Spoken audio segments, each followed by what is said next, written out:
Hi, I'm Tyler Jeffries for This is Glendale. I'm sitting here with BJ Yetter, Acting Chief of Glendale Fire Department. BJ, thanks for joining us today. Hey, thank you, man. Absolutely. So, I think you're here to tell us a little bit about some services that the Glendale Fire Department does that are kind of atypical for what one might assume firefighters be doing. Can you tell us a little bit about that? Well, generally people think the fire department only responds to fires, but here in Glendale, we're kind of like an all hazards unit. We respond during storm damage. We actually help people get back in bed. The other part of that we do is when you have flooded basements, we get called for that. We put on fire prevention programs. We do home inspections for foster care and also business inspections. We also do public education. We have a big blast every year for Fire Prevention Week for public education for people to understand the safety hazards and that, and also how we interact with the children. The big thing here at Glendale is we're family oriented as part of the community, and we help our neighbors in need. So tell me a little bit about, you say you clean up basements and pump basements with water. I know this has been a pretty tumultuous couple of years with that. Like, what does a Glendale resident need to do in order to have you all out to help them? Well, everything circles around 911. And if they call, we got to dispatch to emergency the property. And what we do at that point is we respond.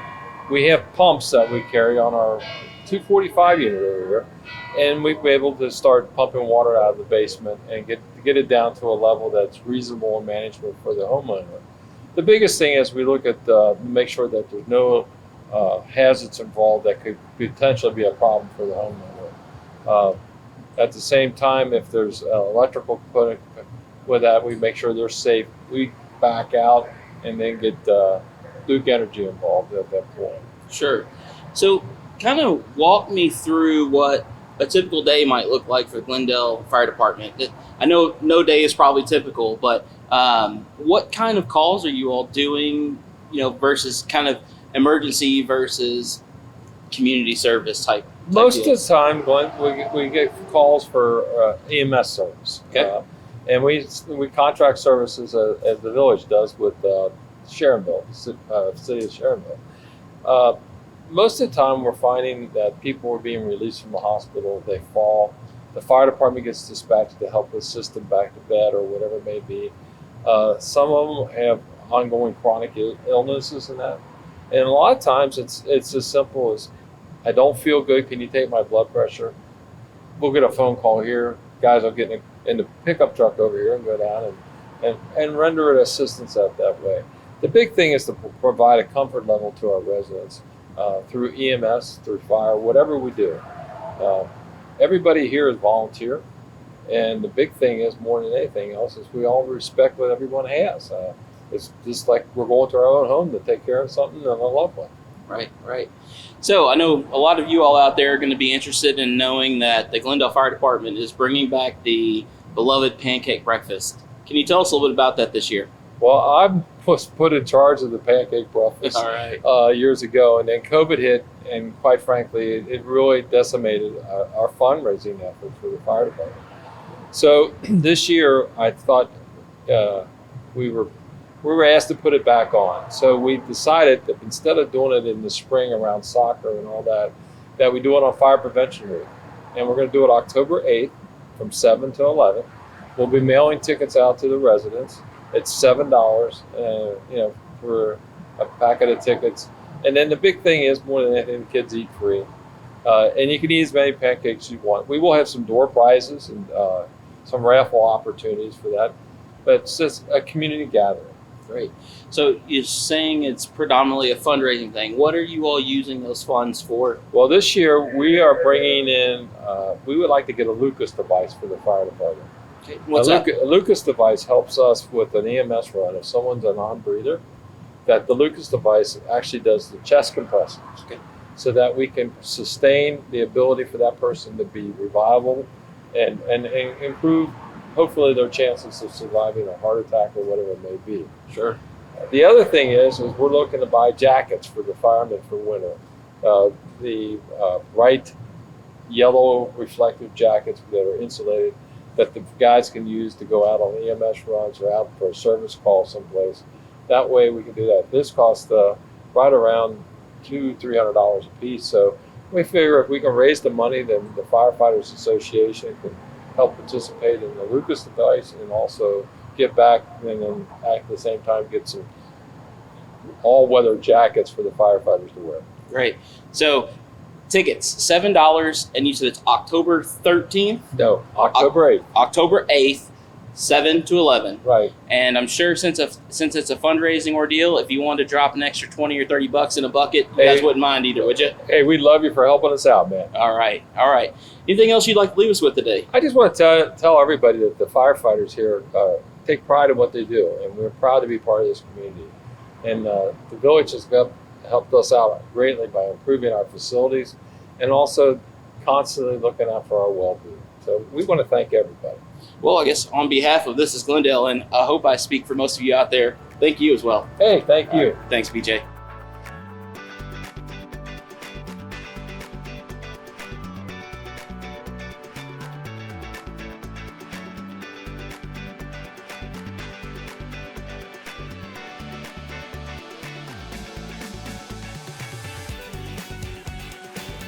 Hello and welcome to this segment of This is Glendale. I'm Bet Chorus, and with me today I have the privilege of having Dr. Ruth Wilson as our guest. Thank you so much for agreeing to converse with You're us. quite welcome. Quite welcome. There are many people in the village who will know your name for various reasons. The first question, though, that I have for you is, what brought you to Glendale and when did you arrive? I came in 1955, and I came to get married.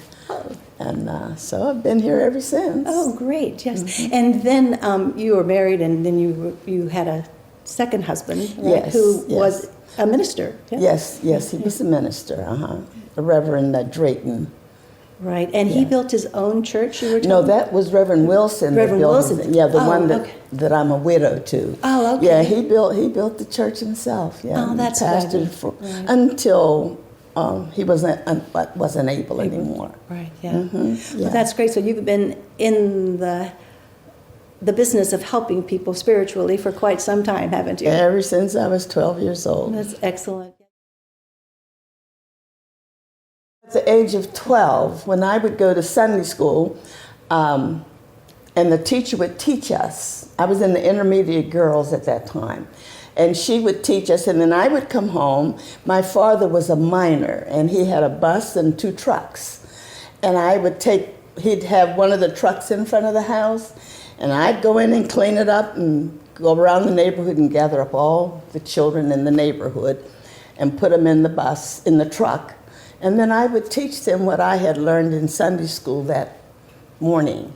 So from the age of 12 until now, I've been teaching the Word of God.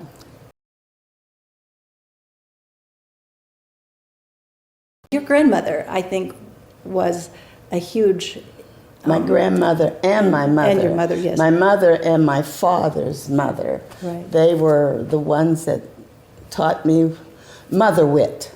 I understand that phrase. And that's what has been with me all my life, and I don't regret it. Right. Yeah. And you have a huge emphasis on the notion of love. I mean, being open-hearted with people. Yes, my mother was love. That's who she was.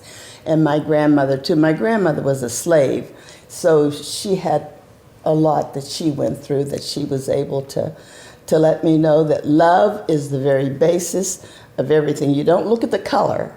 Mm-hmm. She says color is only skin deep. Yes. It's what's inside that makes the difference.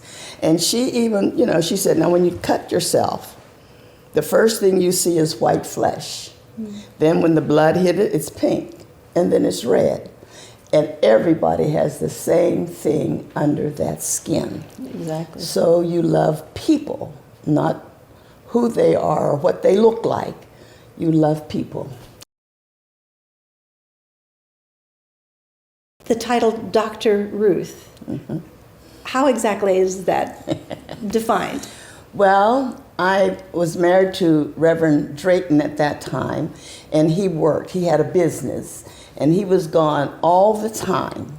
So I taught the little children in the neighborhood. I'd bring them in, and I'd have them in a class, and I was passing the Cincinnati Baptist College, and the Spirit kept telling me to go in there, and I never would, but it just kept. And so one day, I just went in, and I knew it was a white college. I knew that, and I knew that I wouldn't, even though it's Christian, I still felt that I wouldn't be accepted.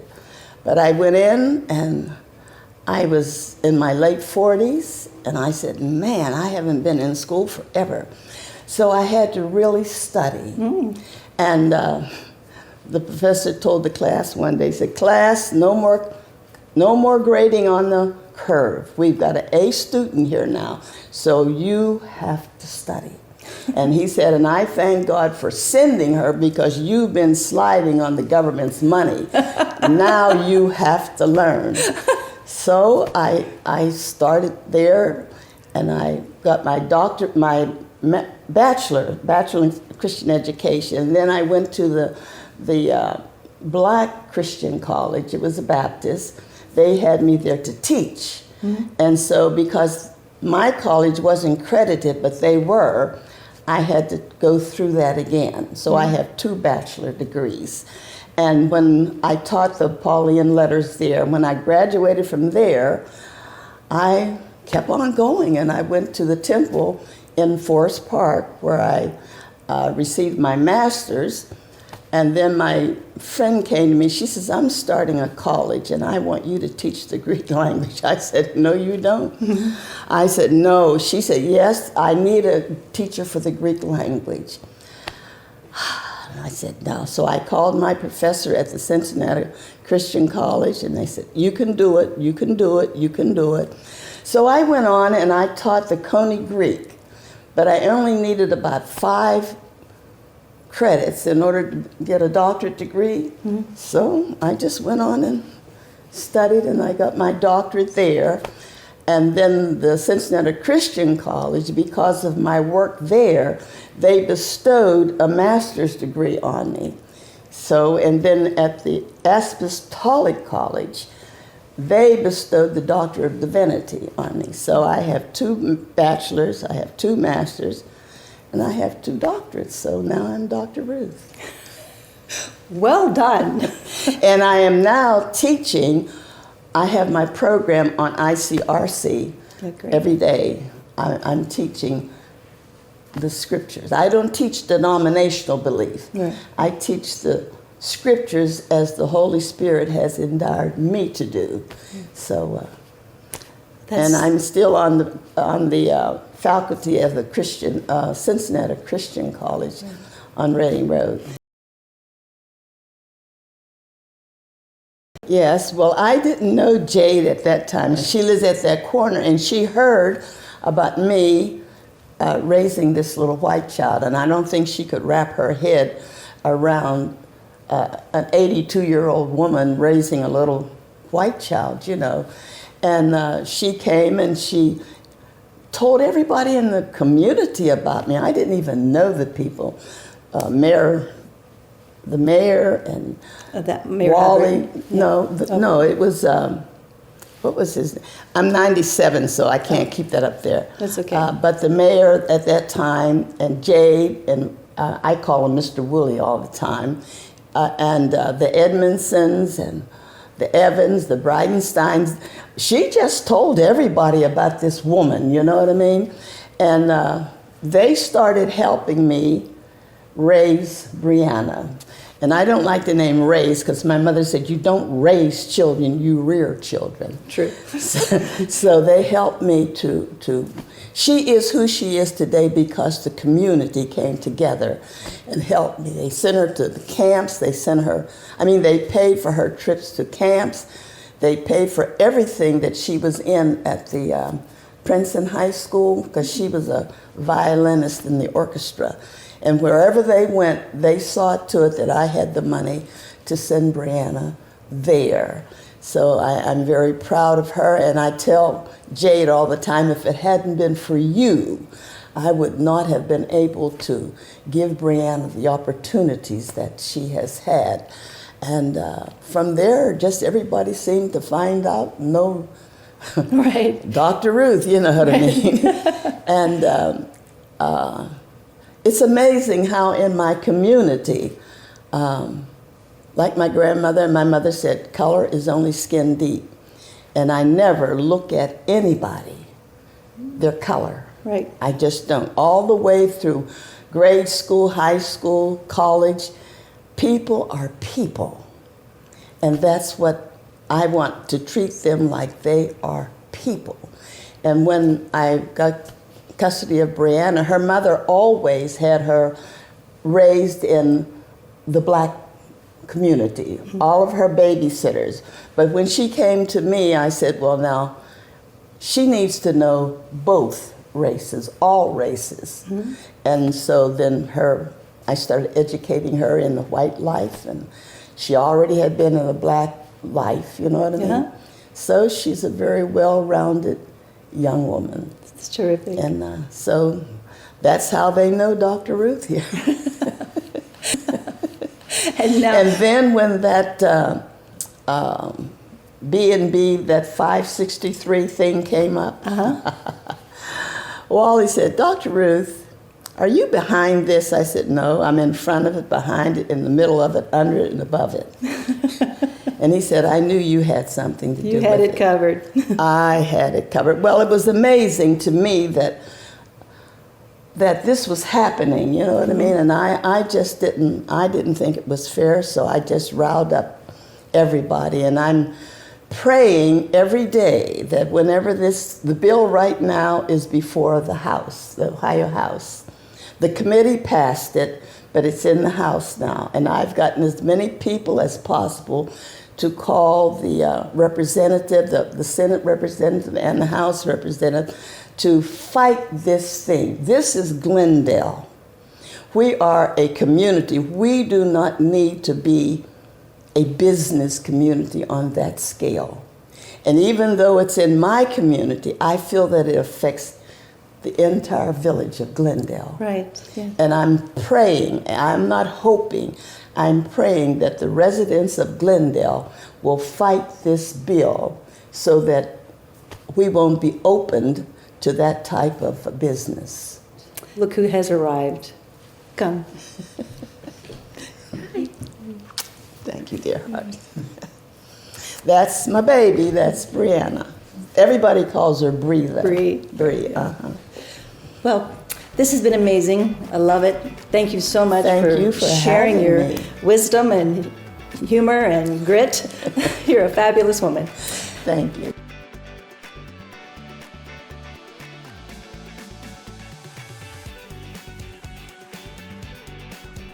I'm Village Administrator David Lumsden, and I'm here to discuss some of the upcoming and ongoing infrastructure projects in the Village of Glendale.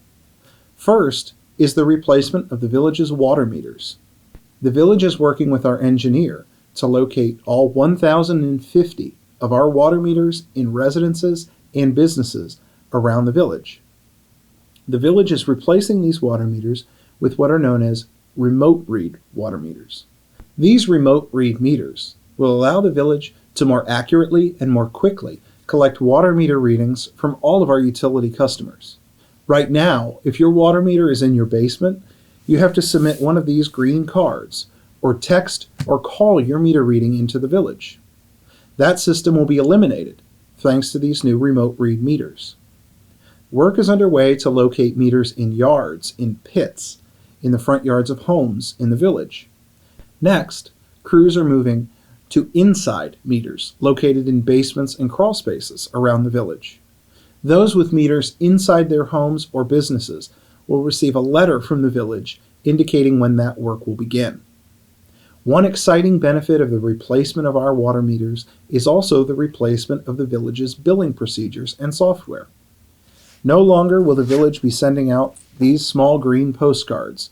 Instead, the village intends to transfer to online paperless billing, though those who still want to receive a paper bill will still receive a paper bill. The system allows for things like automatic payments and credit card payments, as well as online account management, including being able to track your water meter usage down to the day. It's an exciting system, and we think will be a major benefit to village residents and businesses as they use the village's water utility. The next set of projects that I want to discuss today are the replacement of the village's water mains and repaving of streets. The village has identified several water mains that are about the same age as the water mains along Sharon Avenue that were replaced in the last couple of years. These mains are undersized for their location and are due to be replaced due to their age. Following the replacement of these mains, the streets will be repaved. That includes Forest Avenue, Fountain Avenue, around Big Park, Ivy Avenue, Albion Avenue, and Short Albion Avenue, connecting Albion to Oak Road. This work will take some time, as the village follows a deliberate path from water main replacement to road resurfacing to make sure that once the final course of asphalt is placed on these new streets, that it can stay that way, and that we do not need to cut these streets to continue to do utility infrastructure repairs. We look forward to continued planning and forward thinking in repairing and replacing the village's infrastructure. Additionally, you may have noticed that some of the green belts around the village are looking a little bit nicer than they used to. The village has actually moved to contracting out the cutting of those green spaces to free up time for our Public Works Department to spend more focus and energy on the village square and its other more formal parks like Floral Park, Summit, and Washington Parks. These are just some of the projects that are underway in the village. Everyone is encouraged to attend utility and streets committee meetings and council meetings to learn more about these projects and where they're headed. As always, you can contact me at the email address below to reach out and ask any questions you may have about projects, either ongoing or upcoming, in the village, and I'd be happy to help you. Thank you.